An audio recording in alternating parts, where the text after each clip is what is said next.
What's up, YouTube? Today I'm going to show you guys my True King dinos.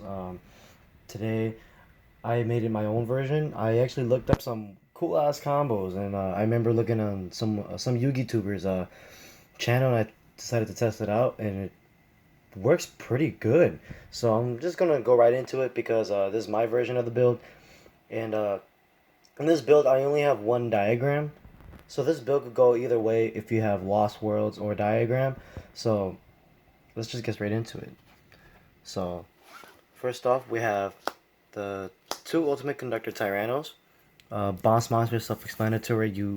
It's already good at 2. You don't need to play 3. Next off, we have the triple True King Earth one, Lithosagum the Disaster. This guy, he's your combo starter, and along with 2 of the Fire one. This guy, the only targets for these are the Evolzar, the Laggia and Dolkka, or the Miscellaneousaurus. Next off, you play the triple Souleating Oviraptor.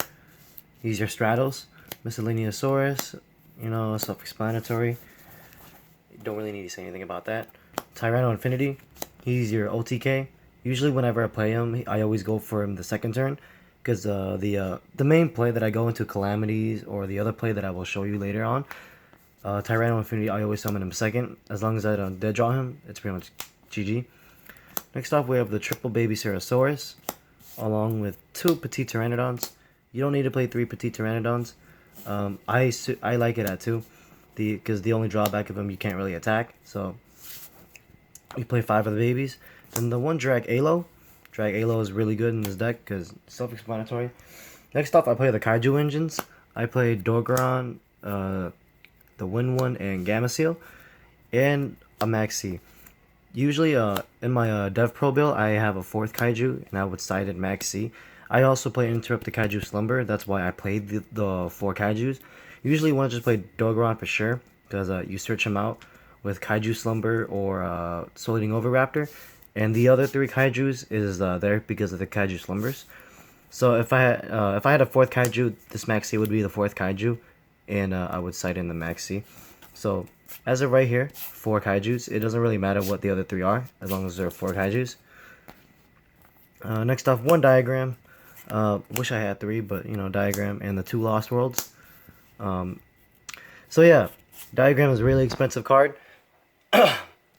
So, like I said, you could play the triple Lost World, or if you even have a diagram, you could play 2 diagram or 1 diagram. Otherwise, I would play triple diagram. But as of right now, 2 Lost Worlds in a diagram, and it still works out fine.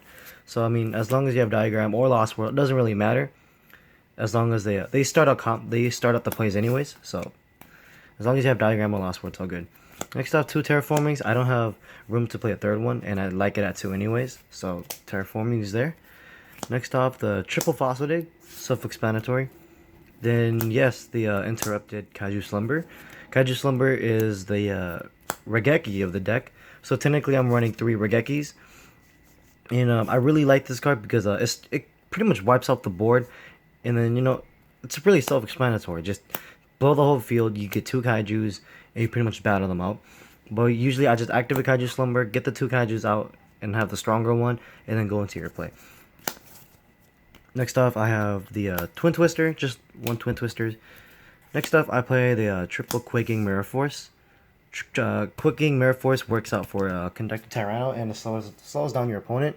So you really need to run Quaking Mirror Force in the Dino deck. And then I play the 1 Imperial Order. This card won me so many games. I have no idea, man. This card won me so many games. I would open it with Calamity and Laggia, and then right when I set the Imperial Order, I draw face Imperial Order. Oh my gosh, so good. And then that's all for the main deck. So going straight to the extra deck, we have the 1 Dolkka and the 2 Laggia. I would bump them up to 2 and 3, but this is the only copies I have of them, and I like it like this anyway, so it's all good. So the 1 Dolkka and the 1 Laggia. Next off, I run 2 True King of all Calamities. Sorry if my camera's moving a lot. I don't really have a camera stand. So yeah, so 2 True King of all Calamities, and I'm glad you can still see it. Yeah, so Calamity's self-explanatory. He's your open border. Your yeah, self-explanatory. I don't really need to say anything about that. Next up, I play the Toadally Awesome and the Bahamut Shark play. Usually, because I don't have any water targets, I just use I use Calamities to summon them. So usually this is just for fun. You could do this if you want, because I personally prefer this over the Laggia, because it gives me another monster anyways, and if it dies I can just bring him right back, so it gives me an extra plus. Next up I play the one Bisa Dweller, Castel, Diamond Dire. I personally choose Diamond Dire over Tornado Dragon, even though like Tornado Dragon I would fit him in here too. But yeah, Diamond Dire, I prefer Diamond Dire, and the one Ragnazero. Next off for the synchros, this is what I was talking about: Dragonic Knight, Dryden, and Ultimaya Tzolkin. So yeah, so what you mainly do is to summon Ultimaya Tzolkin, you have to use the Danglong. And by the way, I also use Cryston Ametrix. It's just there for another level 5. This would be a Trish, but yeah. So Danglong, you go into the regular play to summon Danglong, and then pitch in and then you pitch the Vanisher or Lithosagan, and then he'll become level 9 with your other True King that's on the field. Then instead of going to Calamities, you have two options. You can go to Ultimaya Tzolkin or Danglong for Calamities. Usually I would go to Calamities, but I tested out these. This is really good too. Even though you would pretty much end up with a Laggia or a Dolkka or Bahamut Shark or whatever, it still works out fine. Because what Dryden does, if anybody doesn't know, it pretty much works as the Earth True King. Once per turn, you can send up to 3 cards you control, look at your opponent's extra deck, and send the same amount to the graveyard. So instead of banishing, it sends it to the graveyard. That's the only downside. Usually when they go to the graveyard, your opponent can't really do anything about it.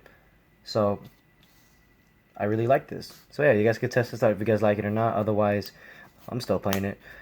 And along with that, 3 tokens. Don't really matter. So yeah, I hope you guys like this deck profile. Like, comment, subscribe, and tell me you guys' feedback. And I got second place in a lot of my duels at my locals with this deck. So I hope you guys like it, and like, comment, subscribe, and see you guys later.